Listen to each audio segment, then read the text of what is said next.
دوستوں کہانیاں صرف سنانے کے لیے نہیں ہوتی، بعض اوقات وہ ہمارے دلوں پر ایسے نقش چھوڑ جاتی ہیں کہ ہم ساری زندگی ان کے سبق کو نہیں بھول پاتے۔ تو چلیے بڑھتے ہیں کہانی کی طرف۔ خانیوال کے ایک بڑے گاؤں میں ایک جنازہ جا رہا تھا۔ یہ جنازہ کسی بڑے آدمی کا تھا کیونکہ اس کے ساتھ بہت سے لوگ تھے۔ جنازے کے پیچھے گاؤں کے لوگ، عزیز و اقارب اور دوست احباب چل رہے تھے۔ یہ جنازہ حاجی مقصود کا تھا، جن کی زندگی میں سب نے ان کی عزت اور محبت کا سکہ تسلیم کیا تھا۔ ان کی موت نے گاؤں کو سوگوار کر دیا تھا۔ ان کے جنازے کے پیچھے بے شمار لوگ چل رہے تھے، لیکن اسی دوران ایک شخص نے جنازے کو روک لیا۔ اس شخص کی آواز میں غصہ اور تکلیف تھی۔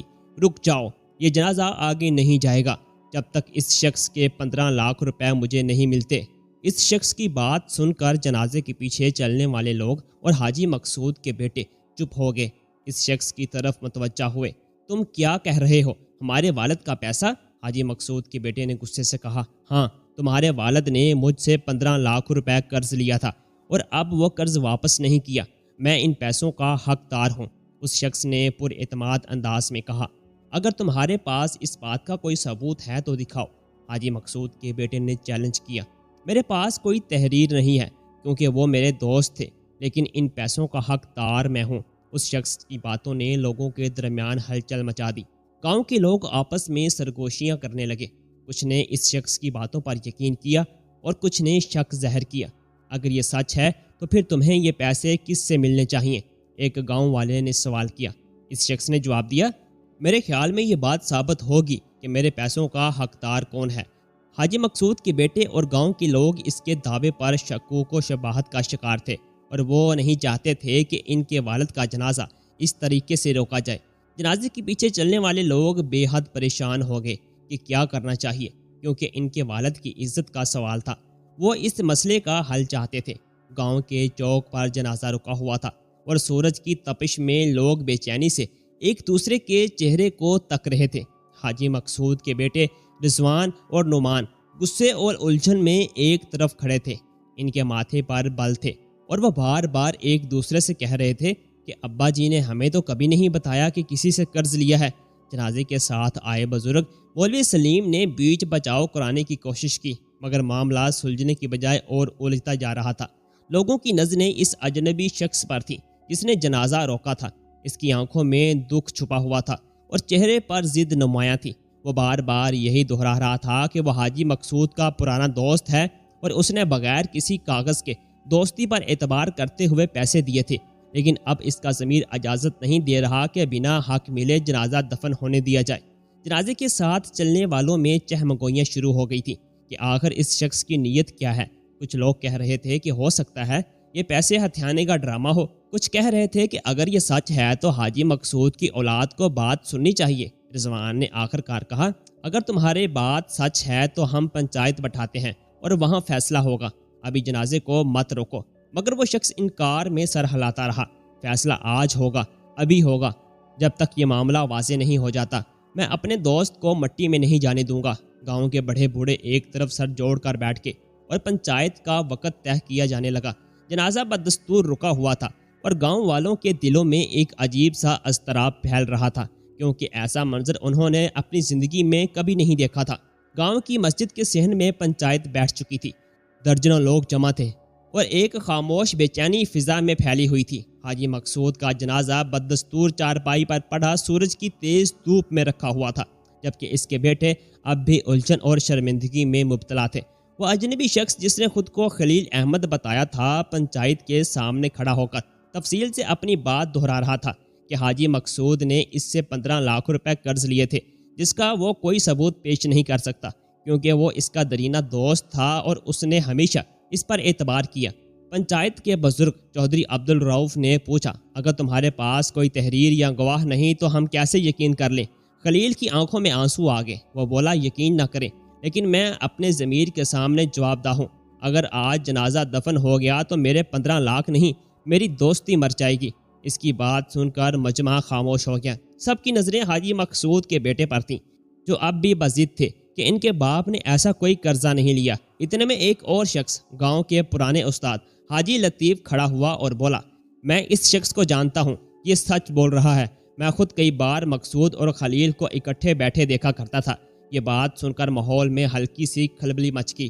اب پنچایت کو فیصلہ لینا تھا، لیکن سب سے پہلے جنازے کی بے حرمتی کو روکنے کی بات ہوئی کہ اسے عزت سے دفن کیا جائے اور بعد میں تحقیق کی جائے، مگر خلیل نے ایک بار پھر انکار کر دیا۔ یہ فیصلہ ابھی ہوگا یا پھر میں اپنے دوست کو خود دفن کروں گا۔ گاؤں والے حیران و پریشان اور حاجی مقصود کے بیٹے غصے اور لاچاری میں ڈوبے کھڑے تھے، جبکہ خلیل سچ اور دوستی کی دہلیز پر اکیلا کھڑا تھا۔ جوں جوں وقت گزر رہا تھا، جنازے کے گرد بھیڑ میں اضافہ ہو رہا تھا اور گاؤں کی فضا کسی تماشے کی صورت اختیار کر چکی تھی۔ حاجی مقصود کے بیٹے رضوان اور نعمان اندر ہی اندر کچوکے کھا رہے تھے۔ ایک طرف جنازہ، دوسری طرف خلیل کی اٹل موقف، اور اب تو گاؤں کے کچھ بزرگ بھی خلیل کی سچائی کی تائید کرنے لگے تھے۔ اسی کشمکش میں ایک بزرگ استاد حاجی لطیف نے سب کو خاموش کر کے کہا، اگر خلیل جھوٹ بول رہا ہے تو یہ معاملہ قبر سے آگے بھی نپٹایا جا سکتا ہے، لیکن اگر یہ سچ ہے تو ہم سب شریک گناہ ہوں گے اگر ہم نے جنازہ دفنا دیا اور کسی کا حق مارا گیا۔ پنچایت کی خاموشی گہری ہوگی۔ ایسے میں مسجد کا ایک خادم دوڑتا ہوا آیا اور بولا، حاجی مقصود کی بڑی بیٹی سکینہ جنازے کے پاس آ رہی ہے، وہ گھر سے نکلی ہے۔ سب کی نظریں یکدم گلی کی طرف اٹھ گئیں، جہاں سکینہ برقع اوڑے نم آنکھوں کے ساتھ تیز قدموں سے آ رہی تھی۔ وہ آتے ہی جنازے کے پاس گری اور روتے ہوئے بولی، خدا کے لیے میرے باپ کی میت کی بے حرمتی نہ کرو، اگر ابا نے قرض لیا ہے تو میں چکاؤں گی، میرے زیور لے لو۔ اس نے اپنے ہاتھوں سے سونے کی چوڑیاں اور کانوں کی بالیاں اتار کر خلیل کے قدموں میں رکھ دیں۔ خلیل کچھ لمحے خاموش رہا، اس کی آنکھوں میں نمی تھی اور گاؤں والے حیرت زدہ تھے۔ حاجی مقصود کے بیٹے ایک طرف کھڑے منہ موڑ کر رہ گئے۔ سکینہ نے کہا، باقی رقم قسطوں میں دے دوں گی، بس جنازہ جانے دو۔ خلیل خاموش رہا، اس کے چہرے پر گہرے خیالات کی جھلک تھی، جیسے کوئی فیصلہ دل کے اندر لڑ رہا ہو۔ گاؤں کی پنچایت اب اس نئی کروٹ کو حیرت سے دیکھ رہی تھی، لیکن کہانی نے ابھی پوری طرح رخ موڑا نہیں تھا۔ پنچایت کا ماحول اب بدل چکا تھا۔ سکینہ کی قربانی نے سب کو جھنجھوڑ دیا تھا اور خلیل کی خاموشی اب سوال بن چکی تھی۔ چودھری عبدالرؤف نے آگے بڑھ کر خلیل کے کندھے پر ہاتھ رکھا اور کہا، تم نے جو کہنا ہے کہہ دیا، اور بیٹی نے جو کرنا تھا وہ کر چکی ہے، اب ہمیں جنازے کی عزت بچانی ہے۔ خلیل نے ایک گہری سانس لی اور آہستہ سے بولا، مجھے ایک بات اور کہنی ہے، میں یہاں پیسے لینے نہیں آیا، میں ان کا وارث تلاش کرنے آیا ہوں۔ اس کی آواز گونج کی مانند گاؤں کے دل میں اتر گئی۔ مجمع خاموش ہو گیا، صرف پرندوں کی چہچہاہٹ باقی تھی۔ خلیل نے کہا، حاجی مقصود نے مرنے سے ایک ہفتہ پہلے مجھے 15 لاکھ روپے دیے تھے اور وصیت کی تھی کہ اگر میں پہلے مر جاؤں تو یہ رقم اس کی اولاد کو دے دینا، لیکن میں نے جان بوجھ کر یہ تماشا کھڑا کیا تاکہ میں دیکھ سکوں کہ اس رقم کا اصل حقدار کون ہے۔ یہ سنتے ہی سکینہ پھوٹ پھوٹ کر رونے لگی اور مجمع میں ایک سرگوشی کی لہر دوڑ گئی۔ حاجی مقصود کے بیٹے ایک دم آگے بڑھے، لیکن خلیل نے ہاتھ کے اشارے سے انہیں روک دیا۔ تم میں سے کسی نے اپنے باپ کے قرض کی ذمہ داری نہ لی، نہ جنازے کی فکر کی، مگر تمہاری بہن نے اپنے زیور دے کر باپ کی لاج رکھی، اس لیے یہ رقم اس کی ہے۔ پورا گاؤں دم سادے سن رہا تھا۔ حاجی لطیف نے کہا، یہی اصل وارثی ہے اور یہی اصل سبق ہے۔ بیٹیاں بوجھ نہیں ہوتی، عزت کا مان ہوتی ہیں۔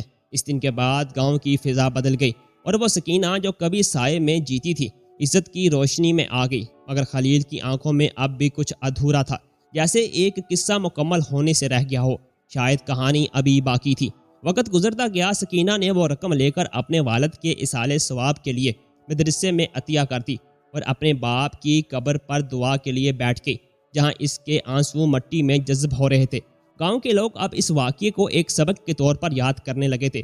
حاجی مقصود کے دونوں بیٹے رضوان اور نعمان، جنہوں نے جنازے کے وقت بے حسی دکھائی تھی، اب گاؤں بھر میں شرمندگی کی علامت بن چکے تھے۔ انہوں نے وراثت کے چکر میں اپنی بہن کو کبھی حق نہیں دیا تھا، مگر اب باپ کی وصیت اور خلیل کی دانائی نے ان کے غرور کو زمین بوس کر دیا تھا۔ کچھ ہی دنوں بعد رضوان کا کاروبار ڈوب گیا اور وہ قرضوں میں ڈوبا گلی گلی پھرتا نظر آیا، جبکہ نعمان، جو شہر میں ایک پلازے کا مالک تھا، جال سازی کے کیس میں پکڑا گیا اور اسے قید ہو گئی۔ سکینہ، جو کبھی چپ چاپ باپ کی دہلیز پر بیٹھی تھی، اب پنچایت میں بیٹھ کر عورتوں کے حقوق کی نمائندگی کرتی تھی۔ خلیل نے جب سکینہ کو اپنے والد کے خواب پورے کرتے دیکھا تو وہ خاموشی سے گھاؤں چھوڑ گیا، مگر جاتے جاتے مسجد کے امام کے ہاتھ ایک خط تھما گیا، جس میں لکھا تھا، میں نے آزمائش رکھی اور اللہ نے حقدار کو عزت دی اور ظالموں کو ذلت، شاید یہی دنیا کا سب سے بڑا انصاف ہے۔ آج بھی جب کبھی گاؤں میں کسی کا جنازہ نکلتا ہے، لوگ رک کر سکینہ کی طرف دیکھتے ہیں، جو آنکھوں میں وفا کا چراغ لیے عورت کے حق اور باپ کی عزت کی مثال بن چکی ہے۔ کہانی ختم ہو گئی، مگر اس کا سبق لوگوں کے دلوں میں آج بھی زندہ ہے۔ دوستو، کہانی پسند آئی ہو تو ویڈیو کو لائک اور چینل کو سبسکرائب لازمی کر دیجیے گا۔ اللہ حافظ۔